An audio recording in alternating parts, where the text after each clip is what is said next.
Hola, buenas tardes. Mi nombre es Beatriz Roldán Zabaleta. Estudio el sexto cuatrimestre de la licenciatura en Ciencias de la Educación en la Universidad de Los Ángeles, Campus Oaxaca. Esta actividad corresponde a la materia de habilidades de pensamiento, que es impartida por el profesor Jesús Castillo Cabrera. Y a continuación voy a explicar los siguientes temas. Relación del pensamiento con otras estructuras cognitivas, procesos básicos del pensamiento y habilidades superiores del pensamiento, así como también la importancia del pensamiento en el proceso de enseñanza-aprendizaje. Para empezar, las funciones cognitivas o procesos cognitivos son las operaciones mentales que realiza el cerebro para procesar información. Mediante estas operaciones, el cerebro trabaja con la información que le rodea, la almacena y la analiza para tomar las decisiones correspondientes. Cualquier actividad que realicemos como leer, lavar los platos o ir en bicicleta lleva implícito un procesamiento cognitivo. Esto sucede con la mayoría de nuestras actividades cotidianas, por lo que cuando alguna de estas funciones cognitivas sufre algún daño, se ve deteriorada la capacidad de desempeñar determinadas funciones. Y estas funciones se clasifican en 4, que son la sensopercepción, que es el sistema que procesa la información, y el organismo capta las sensaciones y les da sentido. La atención, que cuando el ser humano selecciona, concentra y mantiene sus recursos mentales sobre los estímulos. El procesamiento de la información, que permite procesar la información captada para que pueda ser elaborada. Y la memoria, que la información percibida se retiene en el sistema para ser trabajada posteriormente a corto o a largo plazo. Ahora seguimos con los procesos básicos del pensamiento, que son la observación, la comparación, la relación, la clasificación y la descripción.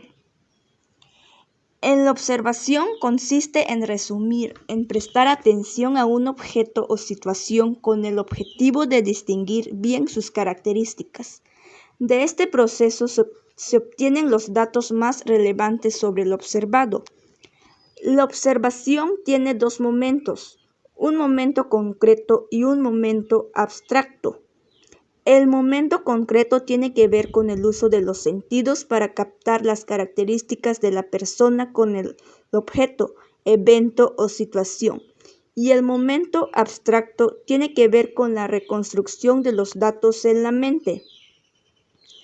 Ahora sigue la comparación, que se ha calificado a este proceso como la extensión de la observación. En este caso, la mente compara las características propias de 2 o más objetos o situaciones mientras observa. La gama que va desde lo idéntico cuando los objetos observados son iguales, a lo contrario cuando son opuestos. Es progresiva e incluye parámetros como semejantes o diferentes. En el caso de la relación, el proceso de la relación se da una vez que se obtienen datos, producto de la observación y de la comparación. La mente humana realiza abstracciones de esa información y establece nexos entre los datos, entre los informes, las experiencias previas y teorías. Establecer relaciones es conectar los resultados de la exploración, vincular información y por lo tanto realizar una habilidad de pensamiento un poco más compleja que las anteriores. Y se llega un paso más allá en el procesamiento de la información, es decir, se consideran pares de características de una misma variable provenientes de la comparación y se conectan mediante un nexo. Entre ellas, por ejemplo, el libro tiene un precio más alto que el cuaderno. Ahora sigue la clasificación. La clasificación es un proceso mental que permite agrupar personas, objetos, eventos o situaciones con base en sus semejanzas y diferencias. Es una operación epistemológica fundamental. Y por último, la descripción. La descripción es el proceso mediante el cual se informa de manera clara, precisa y ordenada las características del objeto de la observación. Ahora explicaré las habilidades superiores del pensamiento, que son aquellas que se desarrollan a partir de las básicas, y son el análisis, la síntesis y la evaluación. El análisis es la capacidad de descomponer un todo en sus partes y descubrir las relaciones existentes entre ellas. Algunas habilidades que posee el análisis son identificar y analizar elementos y las relaciones, conexiones e interacciones entre ellos, distinguir patrones e identificar sus semejanzas, así como también reconocer supuestos no expresados. Ahora, la síntesis, que es el proceso de trabajar con fragmentos, partes o elementos y organizarlos, ordenarlos y combinarlos para formar un todo, un esquema o estructura que antes no estaba presente de manera clara. Requiere la reunión de los elementos y las partes para formar un todo. Algunas habilidades que se poseen como elaborar un plan o conjunto de actos planeados o construir un modelo o estructura, proponer formas de comprobar las hipótesis y deducir proposiciones. Y la evaluación, que se refiere a la capacidad de medir por medio del análisis y la síntesis, formulando juicios cuantitativos y cualitativos sobre el valor de los elementos, materiales o métodos de acuerdo con determinados propósitos o criterios lógicos, comparación de teorías o normas.